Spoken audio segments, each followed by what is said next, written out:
Welcome back, Tiger fans, to Rockin' Radio's football podcast. I'm Nate Edwards. That's Brandon BK Kiley. This is Before the Box Score, your post-big recruiting visit weekend dish, even though nothing's happened yet.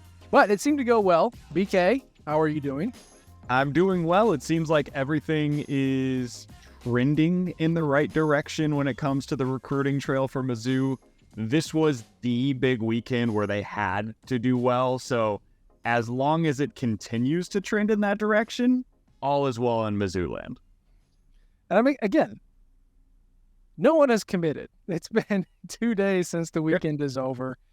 You don't really expect them to commit that day. That's not how recruiting works anymore, because, you got to go get your social media guy, create the graphic, create the 2-minute video for you to say that you're going to go to the specific school with the most likely intent of transferring within 2 years. So, it's a special process, and we're not going to take that away from them, but it's not an instant thing like it used to be. So you do have to kind of wait. You do have to be patient. But I don't know, man. It sounds like there's a lot of crystal ball locks going in the recruiting sites that have put some kids towards Missouri. There was a lot of Twitter action late on Saturday night with a lot of staff tweeting out stuff about how great Mizzou is and things are happening at the zoo, and the players are retweeting with the eye emoji. So it's going to happen, and it's probably going to happen in the next 2 weeks, and it's probably going to be a lot of good news. And frankly, at this point, it doesn't matter if it's a 4-star, 5-star, or a 3-star. Let's just get some dudes committing to the class so that we have more than 3. We can start feeling better about recruiting and the efforts that this staff is doing. But we're going to start talking about recruiting. We got some other stuff that we can touch on too. And again, it's you're in summer and things just shut down on recruiting, so we're going to stretch this out as much as we can. But let's review some Twitter news that we have gotten on the recruiting front. The first one that we want to knock out is all the guys who decided not to come to our school because they're silly. Gavin Hoffman is a big old tight end that is a bit of a legacy recruit. Now, when you are a big fat tight end, there's a couple places that you can go to school that you'll probably end up in the NFL. And one of those schools is Iowa.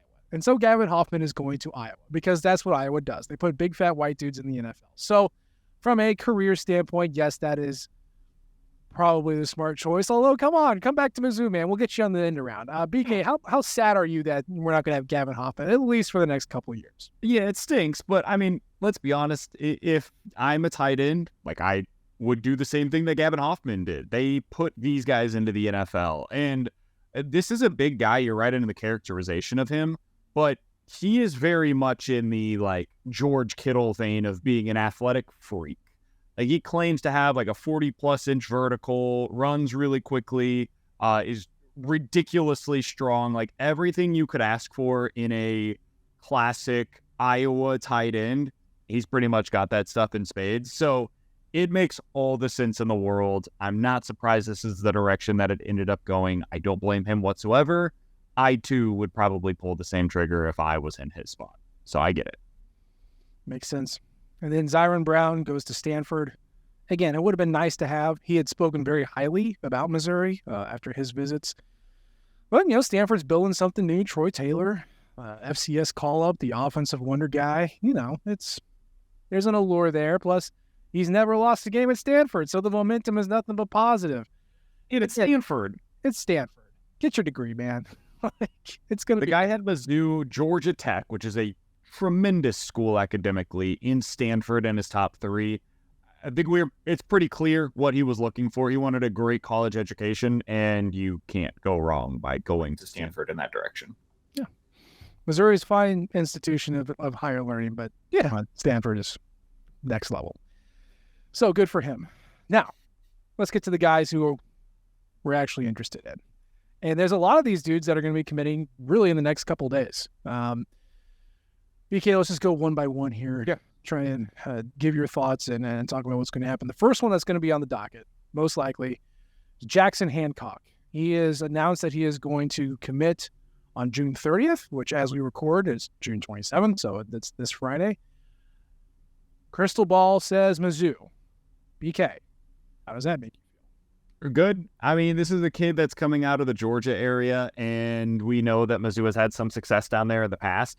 He is currently unranked on the Rivals site, some of his other big offers, and I say big in quotation marks, are App State, Charleston Southern, Eastern Kentucky, and Georgia Southern. So we'll see, right? Like they're clearly taking a shot on this kid, but he's 6'1", $185, and he plays in the defensive backfield. Blake Baker, have at him, my friend. Let's see what you can do. Mold this piece of clay with your hands, and let's see where it ends up. I've just seen briefly some of his film. Super physical, plays the style of game that you would expect from a Blake Baker defensive player. My guess is this is another one of those guys that projects to be like that star position.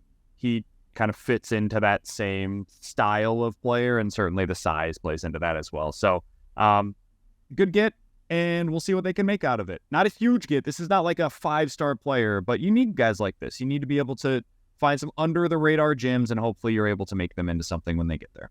Yeah. App State, Georgia Southern, good programs. Yep. They recruit solid players. And of course, Gary Pinkel made a living off of finding those guys. So, if it's a reach, it's a reach. If you see something that you like, go for it.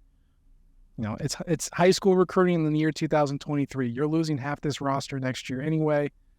Fill it with guys who you think you want to work with, who seem to should be interested, and just let it all shake out. So here's a question for you, Nate. What's kind of in relation to Hancock and what his recruitment is? Because you mentioned, see what it ends up being, right? Do you, because of the transfer portal being the way that it is now, and how often you can go to that to be able to get like high floor guys, where you're pretty sure what you're getting with them, especially guys that have been in school for a few years.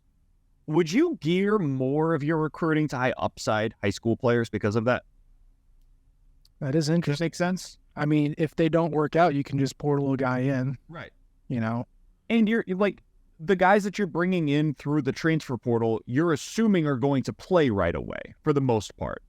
And these guys that you're bringing in, like a Hancock, for example, maybe they are more of a project, and it's going to take them 2 or 3 years to really become the player that you want them to be. I'm not saying you don't go out there and get 4 and 5 stars where you can. Obviously, you target those guys first.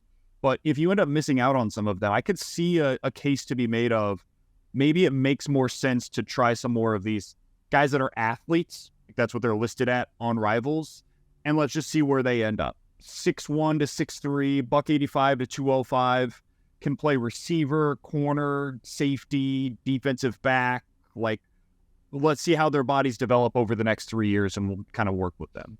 Yeah, I mean, if you're a middle of the pack kind of team that is going to be the landing spot of blue chippers who can't get on the field at the blue blood programs, and you can get those guys, yeah, knock yourself out. If that is your high school recruiting strategy, I'm fine with it. Again, the 4 and 5 stars are nice. Yeah, target those first. Yeah, you want to get those guys. But if you are looking at if you're looking at more projects now because you feel like you have some space to explore the room and bring in some player ready guys who, if they don't work out because it's not a huge risk for you, then that's fine. I understand the logic. But it would be weird if that was the only way you did it. But if you expand that to your reach to that type of player, I get it. So yeah, and of course, he still has an entire senior year to go. It could be that he just didn't make it in any camps, or he just started playing football. There's a lot of reasons why some of these guys are unranked, and it's not always because they stink, right? That's not always the case. So I'm good with it. We still have, another 12 months to see what this guy can do. And of course, just any recruiting news is good recruiting news. So there's that. From the list of guys who seem to be recruiting next, I think it's going to be Nick Rodriguez, who said he's going to be July 3rd. BK, I know you like watching Nick Rodriguez's game. Tell me about what you've seen so far. Dude, he's really fun. I really like Nick Rodriguez a lot. As I was watching him, it was like, okay, yeah, this is the kind of linebacker that you need in your program. He's going to play the will. He's going to be on the weak side. He's going to blow things up in the backfield. He can blitz. He can play in coverage. He's going to do a little bit of everything. I am really excited about this one. He plays for a tremendous program at St. Thomas Aquinas down in Florida. They were a top 10 program in the country this year, again, as they are perennially. So first of all, it's a great program to have a little bit of a tie-in. And to be able to get a 4-star from a program that every team in the country is recruiting, I think it shows you that he sees he can play right away at Mizzou. I think that's what this is. I think this is okay, Chad Bailey's gone, Tyron Hopper's gone. There might be some serious playing time available for me in 2024. I don't know if he's a guy that starts right away. It's really hard. It's really hard to start in the SEC right away. But could he be a starter by year 2? I don't think that's out of the realm of possibility. I mean, Xavier Simmons will only be a redshirt freshman. Damian Wilson will be a third-year sophomore. And we've shot nothing from those guys. We have no idea if they're good players. Chuck Hicks is going to be gone no matter whether he's good this year or not. Tyron Hopper is going to be gone. Chad Bailey is going to be gone. Behind that, you have the intrigue, mystery, enigma, Tristan Newsom, who's apparently the best linebacker we've ever seen, who's not played a snap yet. Redshirt freshman Carmicah Glass, and then, of course, incoming freshman, I should say. My favorite name in the world, Brayshawn Littlejohn. So it is kind of a black hole once you get past those 3 upperclassmen. So I get it. I think it makes a lot of sense. And if he's half as good as you make him sound like, it could be a very intriguing freshman backup, if you will. So that's pretty cool. Then we move on to it sounds like he had a legit committable offer from Ohio State. Like this is a good player that Mizzou was able to get here. 93 tackles, 10 for loss, 5 sacks, an interception, 2 forced fumbles. This guy is productive. He is fun. He is a very good football player. He reminds me of Perez Hall. Underrated. Very good player. Heat-seeking missile, that kind of player. Yeah. God, I love Perez Hall's game. Yeah, so let's hope. Again, crystal ball to Missouri. We'll figure out on the 3rd of July whether that comes true or not. After that, we got a couple of 4th of July folks. Cameron Keys, James Madison. Now, James Madison is a social media darling.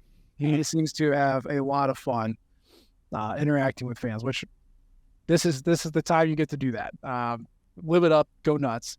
Very interesting follow, very intriguing, active kind of dude. Cameron Keys is also another good player, and he has also been crystal balled to Missouri. Now, when you say crystal ball, it's the recruiting sites. They come together and they do a projection of where they think the player is going based off of conversations that they've had with the players, with the coaches, that sort of thing. So that's all this is. This isn't like a confirmed thing. It's just we feel very strongly about this. So Cameron Keys, James Madison, 4th of July could be a really big day. BK, tell us about it. Okay, let's start with James Madison. Hey, do you like getting top 250 players in the country that play for St. Thomas Aquinas that are 6'4" and 205 pounds and play the receiver position? I'm personally kind of into that. This would be a really big get. A really, really, really big get. He is the type of wide receiver. Man, when was the last time that Mizzou had a 6'4", 200-pound wide receiver? Marcus Lucas and DGB. I compared him to Bud Sasser. Like that kind of a player. We're just pretty smooth, not like a burner by any stretch of the imagination, but beats guys deep and wins 50-50 balls. I think that's who James Madison's going to be at the next level. Really solid all-around player. So that's kind of the way that I would project him. It would be a really big get for Mizzou. This is a big-time wide receiver prospect. As for Keys, 6 foot, $160, plays corner. Blake Baker, have at it, my friend. Like that's sometimes you don't have to like really go too deep on these guys. It's just we'll see what it looks like. And at corner, that's kind of what it's been. It's been roulette of tall, long, lanky, very thin. Let's see who ends up working out from this group types of guys. Yeah, and kind of unheralded guys too. You know, look at the cornerback room that we currently have. Chris Abrams-Drain used to be a wide receiver.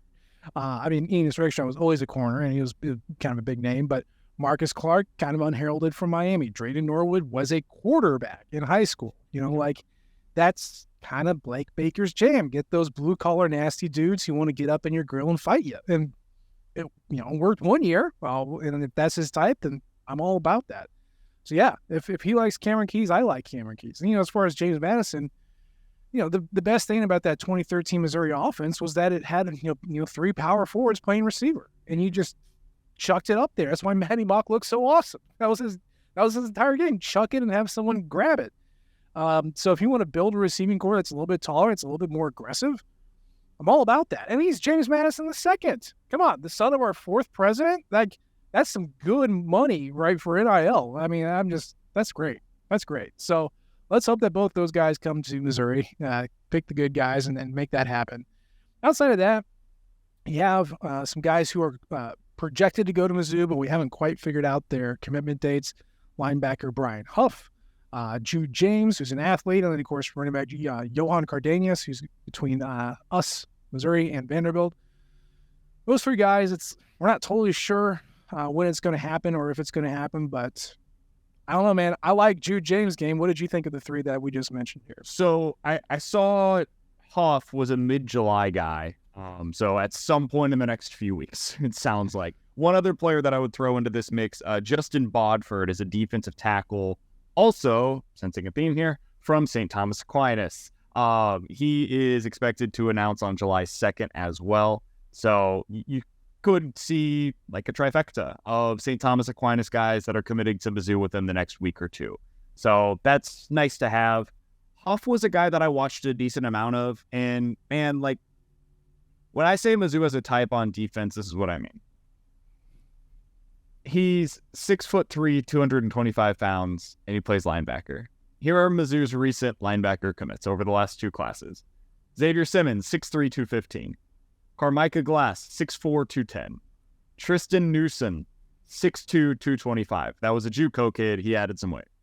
And then Brayshawn Littlejohn, 6'2", 220. Like, they want guys at the linebacker position that have length and that have range. And when you combine those 2 things, what you can become is Tyron Hopper. Like, that's what they want. They want all of their linebackers to be Tyron Hopper, because what it allows you to do is play that amoeba defense where everybody can do a little bit of everything. What are they going to do on any given play? You just don't know.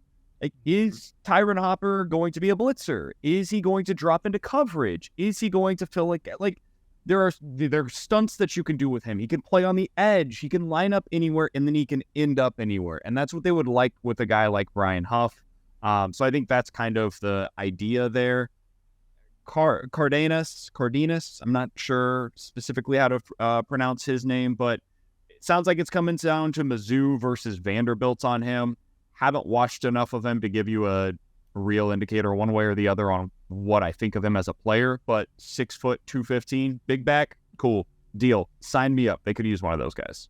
They really could. All their running backs are like 5'9" and shorter, which there's nothing wrong with short guys, especially as a running back. You know, you scoot around, you're tougher to find.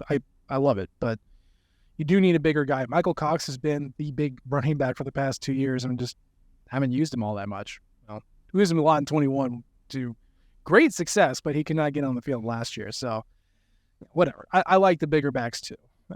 So that I'd be intrigued to have that. And of course, you know, Northwestern, another smart kid school, another journalism school. Like, okay, interesting. But yeah, he's got an interesting mix. It's Mizzou, Vandy, BYU, and Colorado. BYU, okay. As a kid out of Houston, he's also got offers. He must be a smart kid. He's got a Georgia Tech offer. He's got an SMU offer. Like, he's got some of those on there as well. Private school kids. Yeah. He's got to see you at Colorado State, though. He must like the mountains. Look, man, you could say that. You could say that. Colorado State. You could say that's mountains. That's what we're saying. But, you know, hey, look, we just want some recruiting happenings, right? I know there's a segment of the fan base. We feel like we're kind of bifurcated here, where it's like, it's June, we have 3 recruits, freak the hell out.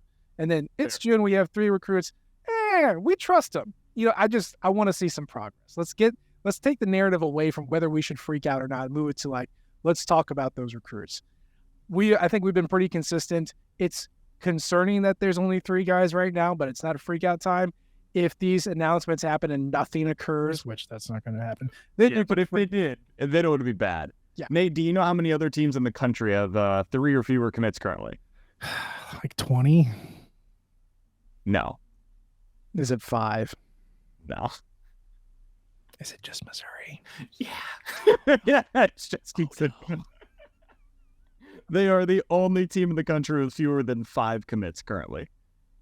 So, like, they could get 3 commits and still be in the bottom 10 nationally in how many commits they have currently. It's not freak out time, but they could really use some serious momentum. The only other programs that have fewer than, or 5 right now, are Nevada, Fresno State, SMU, and Utah. So, yeah. Oops, that's no recruiting. That's where we're at. Oops, all portal. It's all right. Give us a couple weeks. We will remedy the situation. Yeah, I mean, listen, like, Huff is probably going to end up at Mizzou, it sounds like. We think Bodford's going to end up there. Keys, Madison, Rodriguez sounds like he's very likely. Let's say Hancock, given what his other offers are, I'm assuming he'll be a Mizzou guy. So that is 6 guys that are expected to commit to Mizzou at some point in the next 3 weeks. You'll have 9 commits at that point. You'll be kind of in the national average. So you'll be all right. You just got to make sure that you get all of them. Like, you can't miss on any of those guys. Please. It'll be fun. Next couple of weeks will be a lot of interesting rumblings around the recruiting front. Let's talk about college football at large, because, again, that's really the only Mizzou news we've got so far. So we'll talk about some changes that have been occurring in the realm of college football. Let's first talk about national letter of intent. So that's NLI, not NIL. We're talking NLI. We're talking 8 pieces of paper that you sign and you fax into the school saying, I am intending to attend, this university to play football, and kind of lock you into that commitment. So some changes came down today as far as national letter of intent. That is what we're talking about. If you remember, if you sign an NLI and then you look to back out of that, there is a penalty. You cannot play for whatever school you go to next that year. You have to sit a year if you back out of your national letter of intent. The change that occurred, and this is going to be happening for the 24-25 season, is that if a high school recruit is asking to get out of their national letter of intent because there is a head coaching change, then that 1-year penalty is void.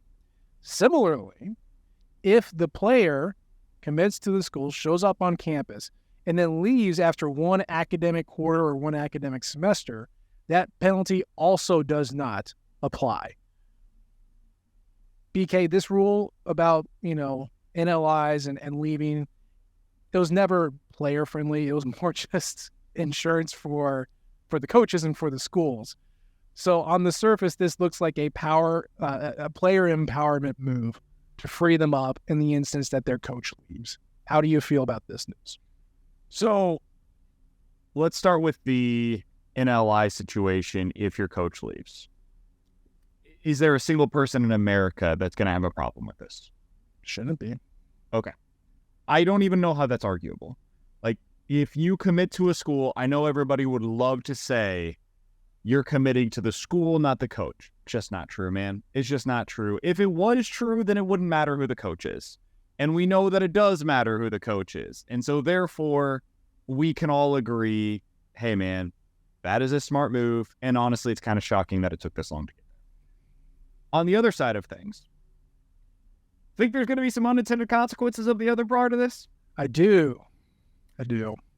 So this is one of those things where, like, sometimes the NCAA has good intentions and they have real bad results. And they've done it again. Yeah, exactly. And where they're like, hey, everybody gets an extra year no matter what.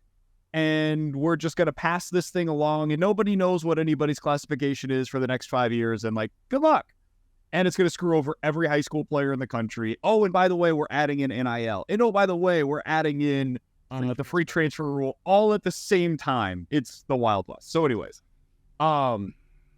if you can transfer at the end of your first year at semester for free, and they're just like one-time transfer rule, boom, ready to go no matter what, dude, there's going to be a lot of kids that are leaving after 1 year because they feel like they did not get what they had earned. And that is going to be something that is worth monitoring. That one I'll be interested to see what kind of ramifications it will have. But, like, how is that any different than where we're currently at with the transfer portal? Fair. That's my I read that. I was like, why is that a provision to add? Because they can already do that at least once. At this point, I'm lost with the rules with the NCAA. Weren't they restricting it again? Wasn't that the plan? Was that they were going to pull it back? I don't know. I had not heard that, but if they are, that makes sense. I thought the plan was that you were going to get maybe what this is it's their way to start going towards a one-time transfer after your first year. And then if you want it again, you can get it after your grad year. Dude, at this point, I don't know. I don't know how anybody keeps up with all these rules that the NCAA is implementing because they don't even keep up with them. They don't. If you told me that there's a player on Missouri's team, like one of the quarterbacks, for example, that loses out on the job and they transfer somewhere else. Garcia's a perfect example of this. He's already used up his transfer. You think he's not going to be eligible this year if he goes somewhere else? You really believe that? No. You honestly believe he wouldn't find a way to become an eligible player? Remember Chuck Hicks? He randomly became eligible midway through the year. I was like, oh, this guy's free. The only guy that can't figure it out is Bincy Polgar. He's the only one.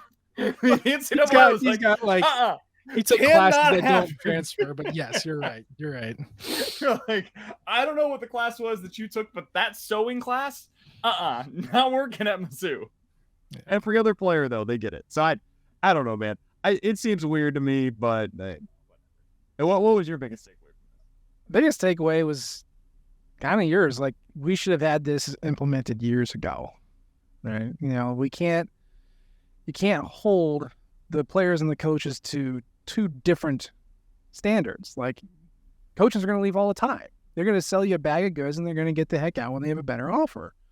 Or they're going to try and bring you onto campus and say, hey, you're going to salvage my job. And then they get fired anyway. It's well, I don't want to do that now. I think that's totally fair. Players should have the freedom to do that. And the NCAA had been a lot more lenient about cases like that in the past couple of years because of that exact same reason. So it should have been, put into granite years ago. And so I'm glad that's there. And as far as the second part, I'm like, well, if anyone can transfer once for free, then I don't know why this is the case. If they are pulling back on that for whatever reason, then I guess that makes sense. But man, you're telling me as a coach, you got 6 months.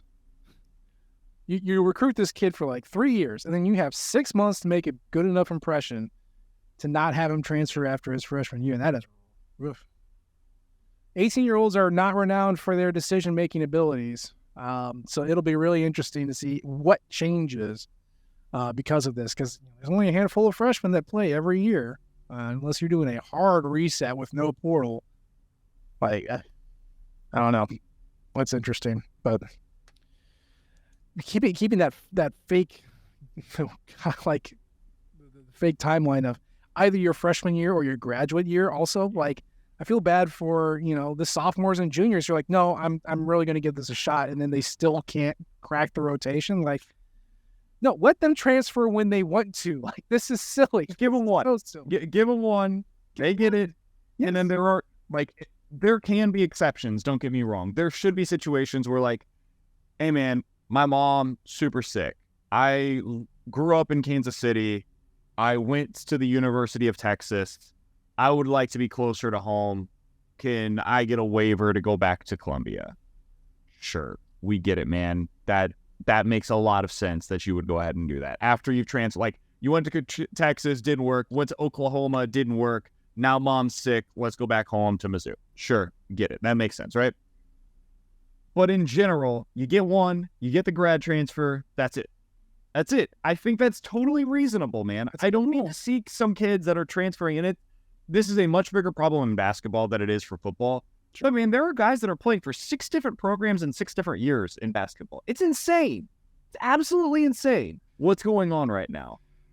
And I say that as somebody that, in general, I agree with player empowerment. I think it's good that they are finally able to have some rights compared to what it used to be. But some of this stuff, man, is absolutely nuts. The fact that basketball players can play 6 years is crazy to me. Yeah, let's talk about NIL. Again, that's the name, image, and likeness. We talked about explain this one. I hope you can explain this one. Yeah, I can at least take us halfway there. You want to talk about rules that make no sense. Let's talk about some rules that don't make any sense. So, from Ross Dellinger, our favorite newsboy, Ross Dellinger. He works for SI. He obtained a memo, and I'm reading this because I want to get the words correct. The NCAA today strongly clarified its NIL policy by warning schools that, one, they must follow NCAA rules even if they conflict with state law. Oh, God, yes. And number two, entities such as school foundations are prohibited from NIL and offering donor incentives for NIL giving. That's right. The NCAA wants you to break state laws to be NCAA blessed. That's what they want you to do. Now, they're doing this because states like Missouri have passed NIL laws to be very generous, very liberal towards high school recruits, towards the players, to give them a little bit of a leg up in recruiting while other states are not having those rules in the books, right? That's why Missouri did it. That's why other states have legislation similar to that in their dockets as well. And the NCAA stayed up and said, no. You need to follow our rules that somehow supersede the law of the land so that you can play a game. Okay, like I know what the outcome is going to be. It's going to be a school saying, F you, sue me, and see what happens. And there's going to be a state legislature for the state school. You see how those two are connected. That is going to go to bat and fight for them. So good luck, NCAA. I mean, BK, on the hierarchy of dumbest things that they have tried to pass or have passed, where does this rank on the Mount Rushmore? So the thing is, like, in theory, what they're saying makes total sense. Unfortunately, they waited until they allowed every state to go ahead and do their own thing. They had no plan with NIL. That's the truth. They had no plan whatsoever. They knew they were zero plan. They knew they were screwed when it came to all of the lawsuits that were coming against them. And so they said, go, just like, we're done. We can't do anything. We don't know what to do. You guys are mad. We're losing. Like, you win. Go. Just go make all of your money. Figure it out. We'll roll with the punches here.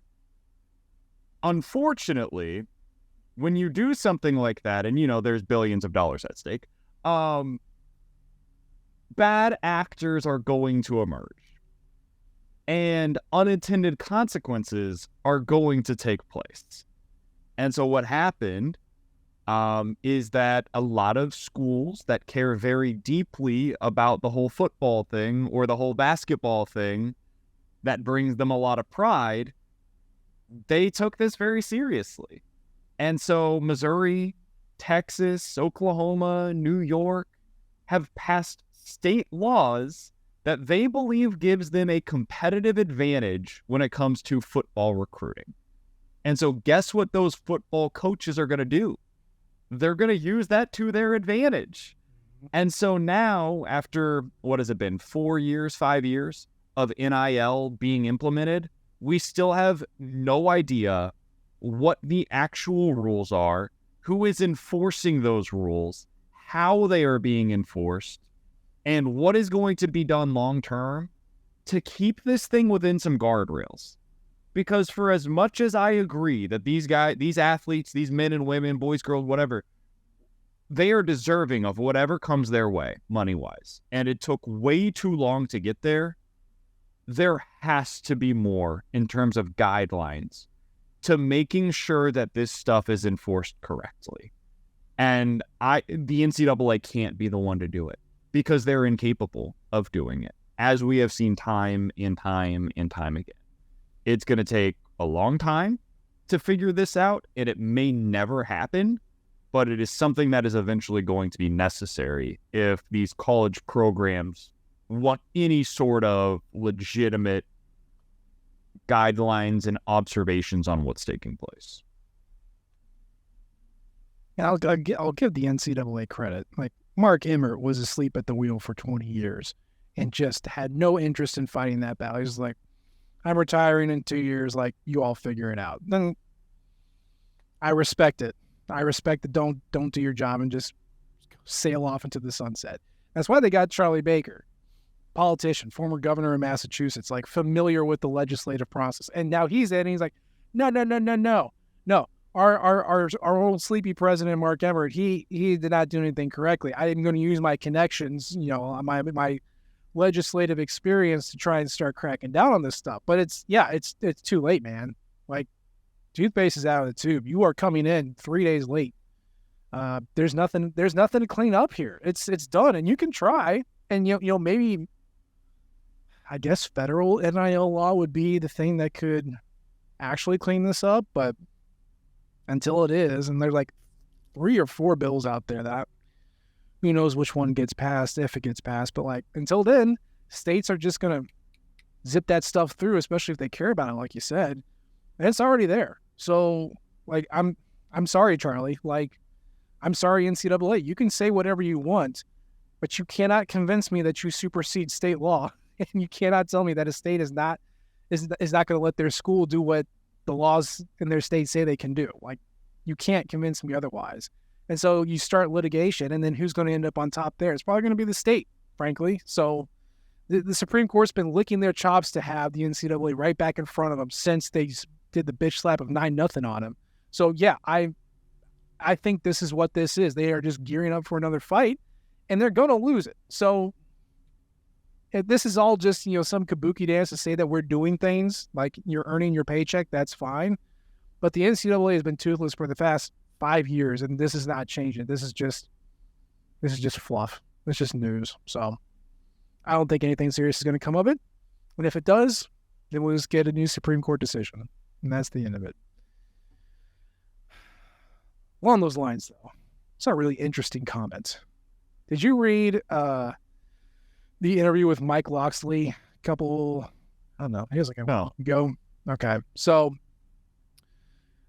Mike Locksley is the head coach of the Maryland Terrapin football team. He used to be the offensive coordinator at Alabama. He's a very tenured coach. He's been around for a long time. But he was being interviewed by Mandel. Stuart Mandel. There we go. Whew, and a brain fart.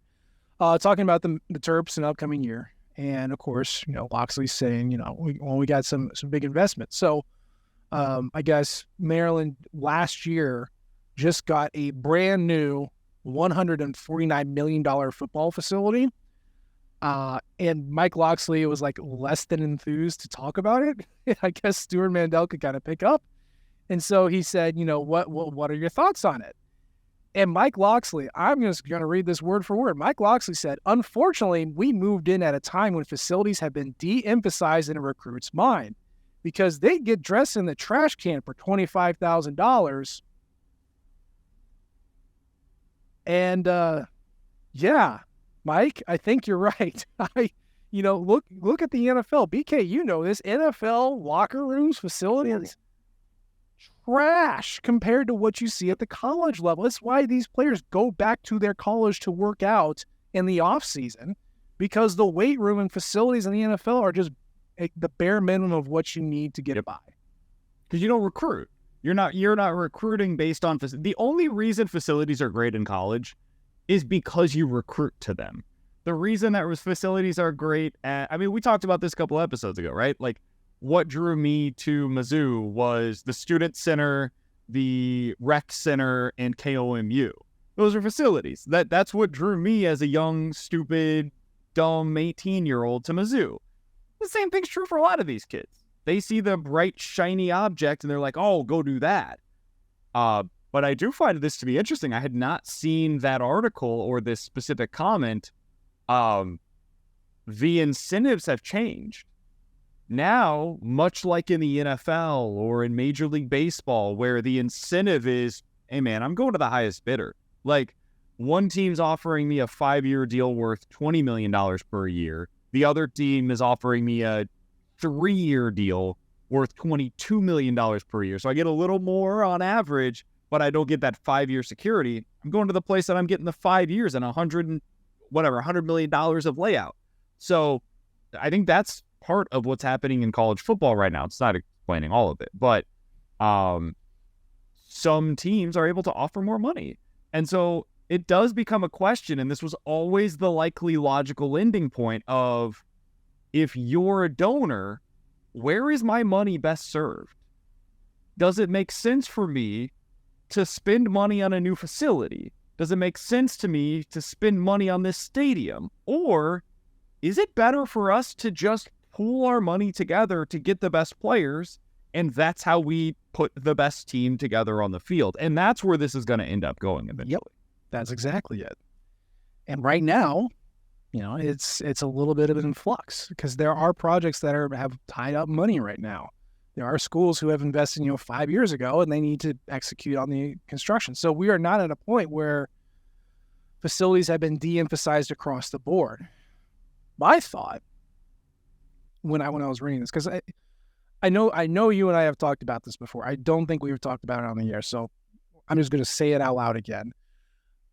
Again, knowing that nothing is confirmed, everything is conjecture, but the most consistent reporting, the most, we feel the best about this number, is that a team like a Georgia, like an Alabama, like an Ohio State, is spending somewhere between $3 and $4 million on their roster of 120 guys. Okay? You do the math on that. Let's say $4 million between 120 players. That is surprisingly affordable. And Maryland just spent $150 million on a facility. How many recruits could you buy with $150 million over 5 years? Could Maryland be really good by doing that instead? You bet. So my thought is, in the next couple of years, is there going to be a school that says, look, we know we can pony up the cash to buy out our coach that we're going to fire and hire a new one for $5 million. We know we have the money for that. Fire the old guy, get the new guy in for $5 million a year. What if that school said instead, buy out the old guy, we're going to hire the new guy at $2 million and have that $3 million available to buy a roster? And you tell the coach that. Maybe he's a young guy, maybe he's an old guy. I don't know. But you say, this is our plan. You want to get a natty? We're going to give you 2. We're going to split the 3 amongst the 120 kids on your team so you can buy good players. I don't know if that's a reasonable strategy or if anyone's going to do that, but Mike Loxley's comments made me think about it. What do you think? I think they're just going to put more money in. I don't think it's coming from the coaches. I think it's going to be coming from the donors, because we know how this works, man. They just want all the money. The coaches want the money, players want the money, and the donors are willing to give the money for a winning product. And there's less. This is cheaper than what it used to be. It is. In the 2000s, it was hey, we need $150 million to make this financial plan feasible for our program. And they did it. They found a way to make it happen. And some of these were privately financed. Many of them were a partnership between the finances from the donors plus some of the revenue that was coming in, but whatever. This is something where the other, on your point of the roster being relatively cheap, the other thing to keep in mind, you mentioned how it's 120 players. 10 of them are making real money, though. Yeah, that's basically it. And that's the thing to keep in mind, too, is you got to have a quarterback, so the quarterback's going to get paid at a really high level. You're going to pay an edge rusher, corner, wide receiver, maybe a tackle. Yeah. That's kind of it, right? So, you're going to be paying 5 to 10 guys real money on your team. And then everybody else gets a little something because you got to build some depth and whatnot. But the roster building is going to look like the NFL, where there's a salary cap in the NFL, and you've got to decide, okay, how are we divvying up our money? And it's going to be, didn't work out for him, but Herm Edwards was kind of starting this at Arizona State, where he had a general manager in charge of their recruiting purposes. I think that's going to be the type of position that college football teams are going to eventually need, where you do have to kind of go through your roster, and it's not just about scholarships anymore. It is now about, how are we allocating our money? What makes sense for us? how do we make sure that we have money that's filtering through by year and not just by position? Like if you have a stud sophomore quarterback, does it make sense to spend in the next class, or do you wait until the next class on that next quarterback? Those are going to be the kinds of things that teams are having to kind of filter through. And I think it's already starting to happen, just it's going to be at a greater degree soon. Man, Clark Lee at Vanderbilt's doing that right now. He has he has a general manager, and he has a director of player personnel. Who used to run 247. So Barton Simmons does all the recruiting. I forget the other guy's name, but he does all the general manager stuff like hiring, firing, coach meetings, stuff like that. All Clark Lee has to do is get wheeled out for the occasional golf thing, charity thing, do a couple of radio hits, but all he's got to do is coach football, man. And really, he's just coaching the coaches. And he is freed up to do all of that. And then these other guys who are making a lot less than him just have to handle recruiting, just have to handle team management. I think that's absolutely the way that it's going to go going forward, because you're getting pulled in too many directions. You're not going to have, a Gary Pinkel who was just an old football coach. You're not going to have a Mac Brown. Well, you probably have more Mac Browns who are like chiefs of state, but you're not going to have like the football guy. That's not going to Clay Helton at USC, famous example, football coach, sure. Not a rep, not a personnel guy, like just football coach. So you're going to see football coaches who love the sport probably in the G5 ranks, and you're going to have a little bit of the narcissistic, a little bit of personality disorder kind of guys up in the P5 ranks who can do a lot of different things and maybe aren't super great at the football part, but can do all the people management, all the PR stuff. I think that is the potential of where this can go. And then you find a bunch of guys to do all the other work, and it's just going to be the NFL junior, baby. Aren't you excited?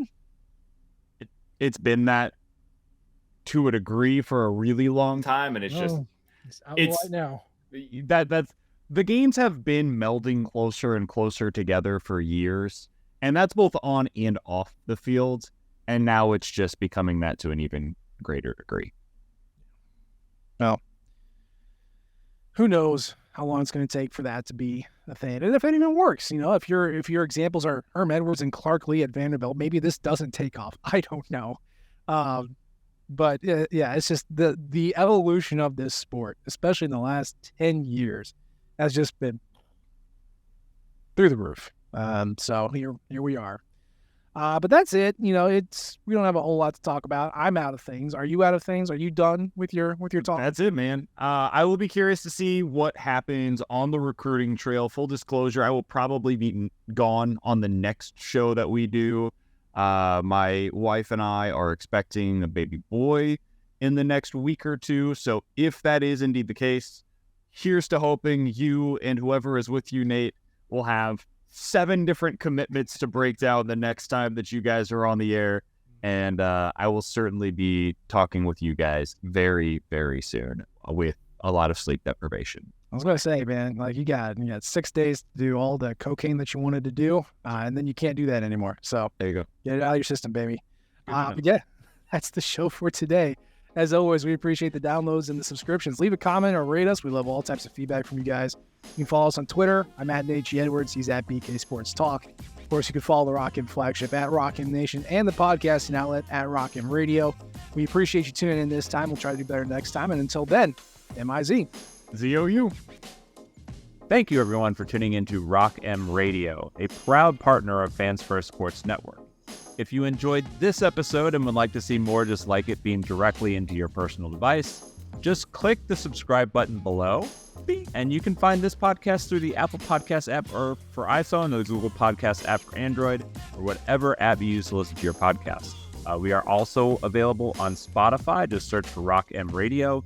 And if you like other sports, Fans First Sports Network is a podcast network that has coverage of all other teams, Major League Baseball, MLS, NFL, whatever you want to listen and read about. It is a great, great network full of really fantastic podcasts. So look them up and subscribe to any and all of those podcasts. Rock M Radio will be back with more episodes coming soon. Thanks.